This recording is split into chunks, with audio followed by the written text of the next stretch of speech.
Yo, what's going on, guys? Welcome to the channel. In today's video, I'll be creating a beginner's guide for players who are new to this game. But before I get started on the video, make sure you guys comment, like, and subscribe, and also turn that post notification bell so that you guys can always stay tuned up when I post new videos. I really appreciate it. And if you're new here on the channel, make sure you check out my other videos on games such as Aethergazer and Tower of God New World. If you guys are interested on those type of games, you can go ahead and watch them by clicking the channel down below. But anyways, let's get started. So if you're new to this game, if you're just not playing this game, I'm basically going to give you guys some tips and tricks and what you should supposed to do in this game. So the first thing that you guys should do when you're playing the game is when you come over here to the shop, there is I'm trying to find where it's at. So when you come to the shop, as you can see, there's a legendary right here. So in order for you to get this legendary, you had to give 20,000 coins. So the first thing that you should do when you're just not playing the game, like the first thing you should do when you start the game is do not waste your coins. Do not waste your gold at all. Do not waste it, because if you save up your gold, you will be able to obtain a legendary in like a couple days, as long as you save up your gold. Yes, it's going to require you to not upgrade your spells, because as you can see, if you come over here, this spell is going to cost you 1,000 gold. So you really want to save up your gold in order to upgrade, not upgrade, but in order to obtain that legendary, because getting a free legendary is really good. And the legendary in the shop, it refreshes, so basically it's always a new legendary, because I think a couple days ago it was like a thunderstorm, I think. So it's always a new legendary, so you guys really want to pick up thunderstorm. So whenever you guys see thunderstorm, make sure you pick up that spell, because it's an amazing spell. So that's one thing. Now after that, we come to daily task.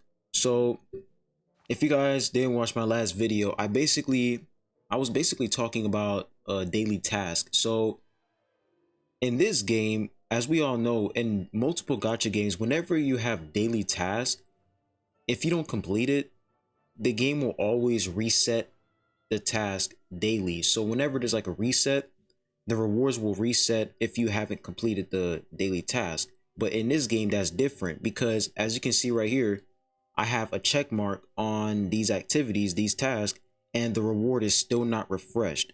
So one big mistake is that you should always complete your daily task, because if you don't, the rewards will not refresh. The rewards will stay set until you complete all of your days. Because right now I'm like 20 out of 28. So in order for me to get the full reset and get more rewards, I have to complete day 1, day 4, day 5, and day 7. You have to complete the whole week in order for the whole week to reset and you get more rewards.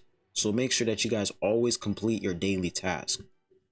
Now we come over to the story. The story is pretty simple. Just go through the story. Make sure that you complete the story, because you will get a free legendary by the time you finish a certain chapter. As you can see in year 3, if I complete all of the chapters in year 3, I will be able to obtain a legendary card, which is really good.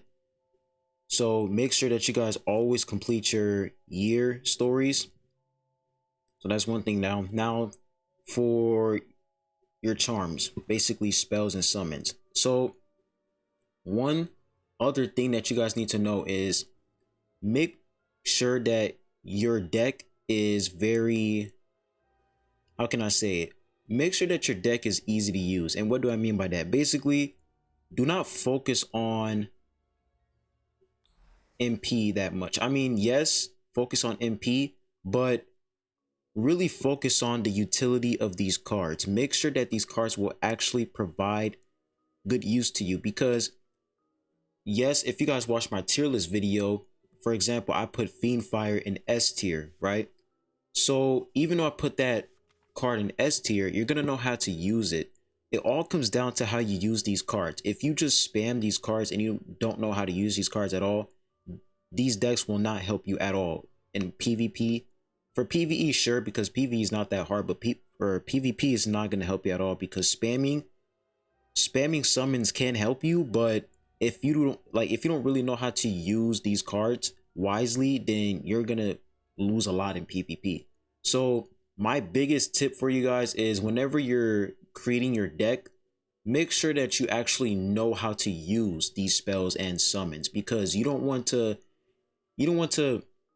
for example, you don't want to use this spell and you don't even know how to use it. Like, let's say you're going against somebody and you see that attack right there. Let's say you use that early and then the person still casted the firework attack. You have to know how to use these spells in order for you to get wins, in order for you to, understand the full mechanic of this game, which is, saving up your MP and then using spells wisely. You basically have to know what you're doing in order for your decks to benefit you. So that's one thing. Now for your companions, make sure that you're using the right companions, because if you're just putting companions down on the field, for example, this guy, it will not help you. And one other thing is, rarity does not matter.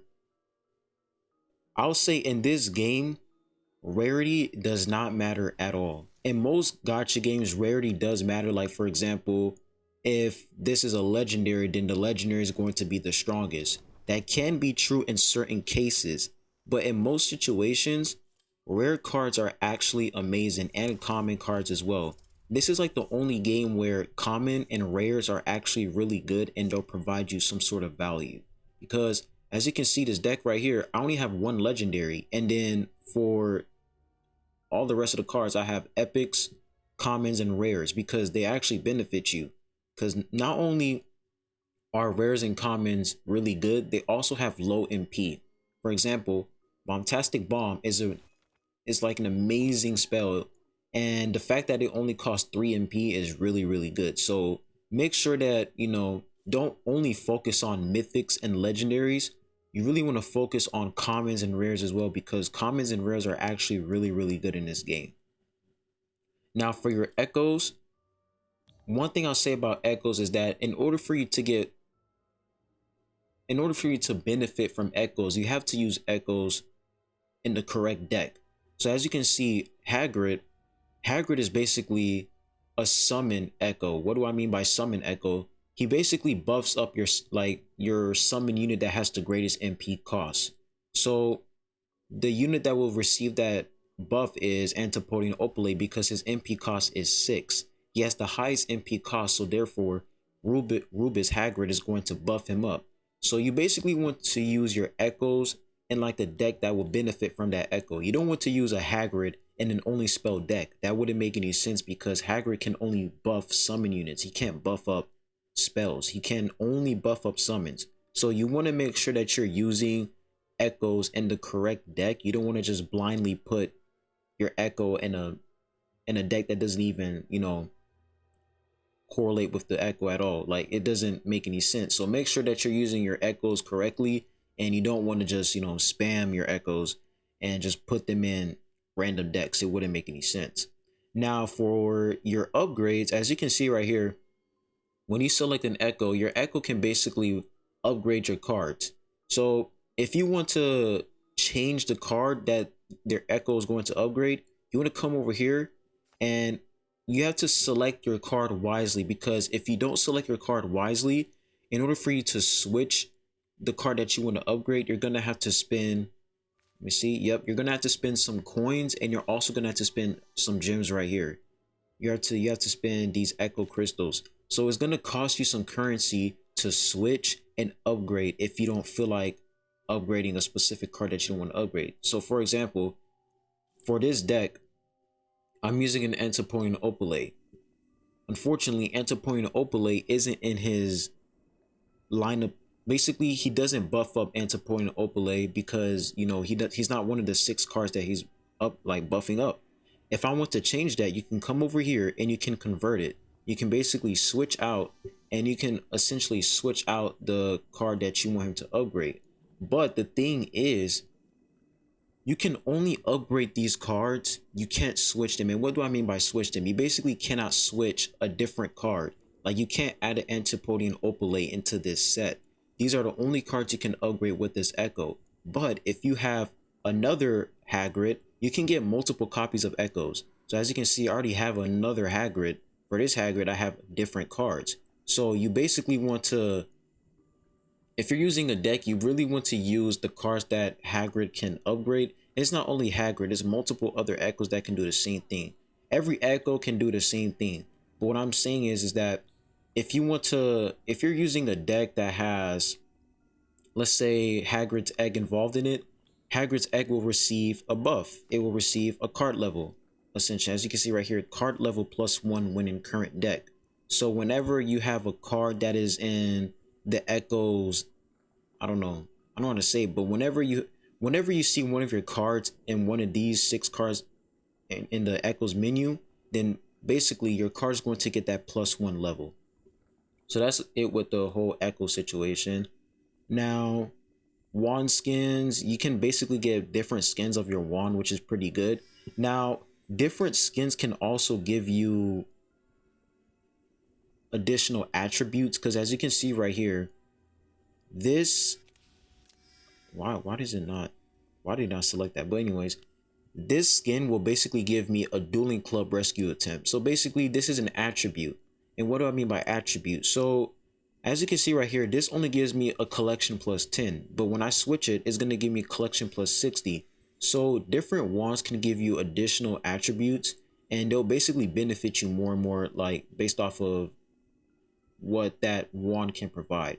So for legendary, exploration MP regen speed +8%. So you basically get different attributes for each wand skin, which is actually pretty good. It doesn't enhance your combat, but it enhances, like, you know, collection and exploration MP regen speed. It basically enhances other features except for, you know, combat. Now we come to the summons. So for summons, as you can see right here, the pity for a mythic is 50, which is actually pretty good. It's actually not that bad. But the thing is that it will not be a guaranteed, it will be a guaranteed mythic, but it's not going to be the mythic that you want. So if you guys are new to gacha games, for the people who are new, a guaranteed pity is basically like, you're like, let's say you're summoning for a mythic that you want, and the chances of you getting that mythic is really low. But if you summon, let's say 50 times, you'll be able to get that mythic by the time you reach the pity, by the time you reach the guaranteed. But the thing is that it won't be the mythic that you want. There's a chance that it will be the mythic that you want, but the chances are extremely low. I think it's 50-50. Let me check. So I think there's a 50-50, yeah. So there is a 50-50 chance of you getting the mythic that you want and a random mythic once you reach that pity. And the more you summon, you're going to get rewards right here. You're going to get more ruby keys, and you're also going to get a skin for the mythic that you obtained. So that's the whole gacha system. Magical studies is basically you using silver keys, and not silver keys, but silver keys and gold keys. And yeah, that's pretty much the gacha system. Now over here is just the shop. You can basically buy things in the shop. Now one thing I'll say is everything in the shop right here is completely useless. Do not buy anything here in the shop except for the legendary. The legendary is 100% worth it because it only costs 20,000 coins. All you have to do is save up your coins, and you'll be able to obtain almost every legendary in the game if you just save up your coins. Do not waste your gems on these spells right here. Do not do it. Do not waste 30 gems on a rare card. That is a big mistake. Do not do that. So ignore everything else in this shop except for the legendary because it's worth it. Now we come over here. I don't really use this. This is just note exchange, and this is the shop for skins and everything. Now another thing that I want to talk about is the magic pass. So if you guys are wondering, is this game free to play or pay to win? Well, it depends. If you're a PvP focus, like if you're focused on PvP, yes, PvP is pay to win because the battle pass right here, you will get, let me find it real quick. You will get a legendary card if you buy the battle pass. If you buy the battle pass and you grind it, you'll be able to obtain a legendary. So yes, PvP is pay to win because pay to win players can essentially get every single mythic in the game, and every mythic so far is absolutely amazing. Obscurus is amazing. So yeah, the game is absolutely pay to win, but PvP can be free to play friendly as long as you know what you're doing. So if you guys watch my other guides and tier lists, you basically want to invest in cards that will carry you long term as a free to play player. You don't want to invest on a card like Avada Kedavra. I'm going to show you guys.